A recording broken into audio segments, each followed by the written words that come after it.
All right, sprints versus Olympics. I should talk about the different distances of triathlon. Hi! And I'm just sitting here like, no man. Morning, Trainiacs. Yesterday, question came up, which is actually really timely because I am deciding between a few different races that I should maybe talk about sprint triathlons. Well, I should talk about the different triathlons versus, it's a good day to be back with a yellow kickboard.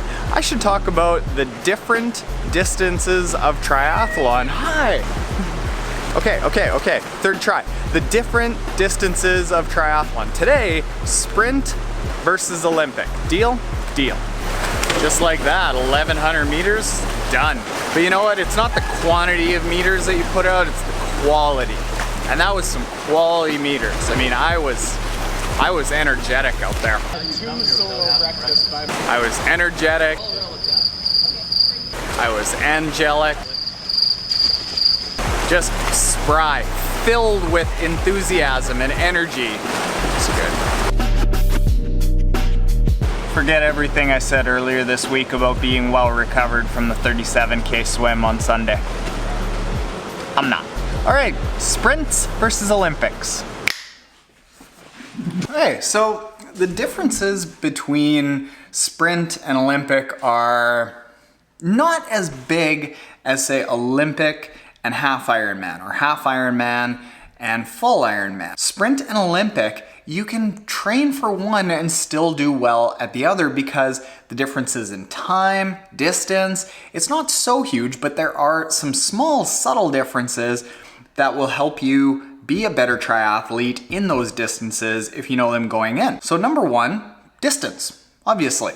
Sprint is a 750 meter swim, a 20K bike, and a 5K run. Olympic, exactly double that. Amount of time that it takes on average to finish is somewhere around, I think it's an hour 27, 28, hour 30 for a sprint, and somewhere around 245 to 250 for an Olympic. That's on average for age groupers. Other differences in how you approach it. Number one is nutrition. On a sprint distance race, you don't really have to worry about nutrition.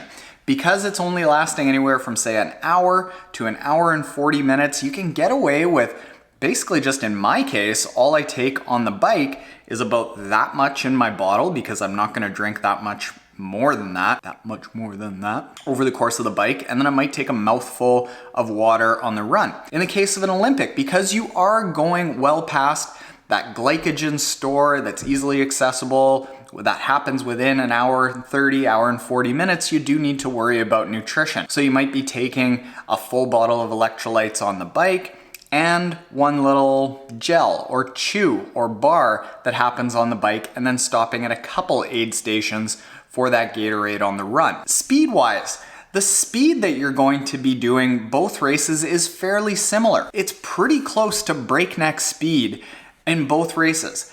Just a little bit dialed down for an Olympic. In the case of a sprint, I'm basically trying to get to like as close to throwing up as I can possibly be without actually doing it. However, there have been times that in a sprint race I've had jiggly cheeks like this, oh my God. It happens. On a scale of like 1 to 10, with 10 being blazing fast, doing a 200 meter sprint kind of thing, kind of around an 8 or an 8.5. In the case of an Olympic, you're pretty close to that, but it's more like, say, a 7.5. You're getting really close to blowing up, but not so close that it doesn't feel still a fair bit aerobic. Aerobic being more cardio than it is like really hard muscular work. Then that leads into the difference with how you train. A sprint, you can do quite well in sprints training 6, 7, 8 hours a week. If it's really purposeful training, you can get really fast without a huge amount of volume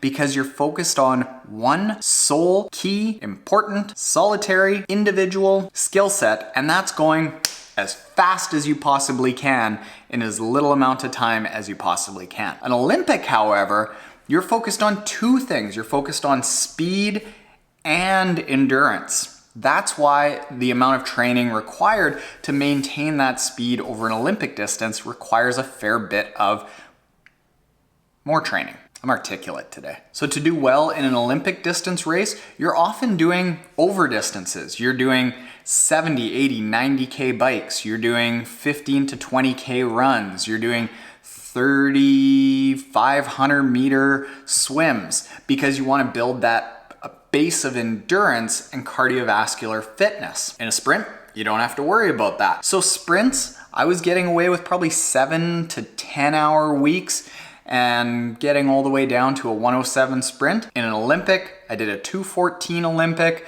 and that was closer to like 12 to 13 hour weeks. Remember, you don't have to do what I do. Do what you can do. What else? What else? Bragging rights, neither one of them has Ironman in the title, so when you talk to people who don't know that sprints and Olympics are actually quite hard races, they're gonna be like, oh, well, did you do a real triathlon?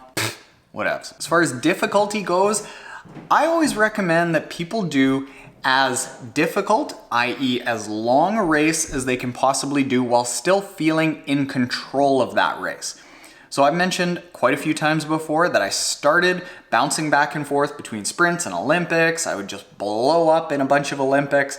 And I ended up after a couple of years saying, you know what, I'm just gonna focus on sprints. We're gonna back it off because I know that I can be more in control of that race than it is of me. And eliminating a lot of those variables that come with the longer distance of the Olympic, that was what allowed me to learn how to be a triathlete, because it taught me how to train. It taught me how to manage my nutrition. It taught me how to listen to my body. It taught me how to recover, all of that. And then once I had that base of fitness and training knowledge in sprints, it was easy to translate that up to longer and longer distances. Oh, the coffee's ready. Yeah, I'm gonna wrap this up because it's coffee time. There we go now. It's coffee time. Do you like this? Do you like this format? Because if you like this format, comment below about which race distances you want to see the differences of. Sprint versus Ironman. Sprint versus half Ironman versus Ironman. There's a lot we can get into here. Lots and lots of good stuff. Coffee! So Trainiacs, funny story about fatigue and the long swim. Earlier this week I was like, hey, everything's easy. Remember when I said that I thought we were in like a 9-hour long ice bath and that's why I didn't feel sore and everything was feeling good? Yeah. So over the last 3 days, I went for a little run 3 days ago. I went for a little bike yesterday. I went for a little swim this morning. And just those little teensy-tiny, wussy little bits of training, oh my God, taken a ton out of me. So in Canada right now, it's actually our annual biggest summer long weekend around. It's July long weekend. To some of you, this would be known as 4th of July from the States. And everyone around here is like, what are you doing for the long weekend? Going to the cabin for the long weekend? You going to the cottage for the long weekend? You gonna go get a suntan for the long weekend? Are you going partying for the long weekend? Downtown? You going downtown for the Canada Day festivities? And I'm just sitting here like, no man, I'm going home and I'm sleeping. That's it. Might do a little bit of working out with Chris. You know Chris, ugly guy from Tub Talks. I just haven't spent that much time today on my face, but. Triathlon Taren, he needs rest. Long swim has caught up to him. Happy 150th Canada Day, Trainiacs. I'll see ya. I'm tired, I don't want to bike home. But we don't have Uber.